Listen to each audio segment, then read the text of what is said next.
পূর্বাঞ্চলের Bangladesh China friendship exhibition সেন্টারে চলছে ঢাকা আন্তর্জাতিক বাণিজ্য মেলার ৩০তম আসর। এবারের মেলা আয়োজনে আজ তৃতীয় শুক্রবার। সাপ্তাহিক ছুটির দিন হওয়ায় সকাল থেকেই ঢাকা আন্তর্জাতিক বাণিজ্য মেলা যেন হয়ে ওঠে উৎসব মুখর এক পরিবেশ। পরিবার পরিজন বন্ধু বান্ধব নিয়ে দূর দূরান্ত থেকে এসেছেন অনেকে, সঙ্গে এনেছেন পরিবারের ছোট্ট সদস্যদেরও। ঘোরাঘুরি কেনাকাটায় আনন্দমুখর সময় পার করছেন ক্রেতা দর্শনার্থীরা। ফার্নিচারগুলো দেখি, তারপর বাইরে যে একটু খেলা কিনবো বাচ্চার জন্য, বাট খুব ভালো লাগছে। ফার্স্ট টাইম এখানে আসলাম, এই আর কি, খুব ভালোই লাগতেছে। শুক্রবারে অবভিয়াসলি ছুটির দিন, সেই কারণে ফ্যামিলি নিয়ে আসা।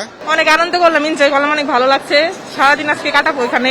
মেলার কয়েকটি স্টল প্যাভিলিয়নে মিলছে পাটের তৈরি নান্দনিক পণ্যগুলো। সাধারণ ধারার বাইরে কিছু জিনিস ক্রেতা দর্শনার্থীদের আগ্রহ বাড়াচ্ছে। বরাবরের মতোই গৃহস্থলী পণ্যের স্টলগুলোতেও ক্রেতার ভিড় বেশি।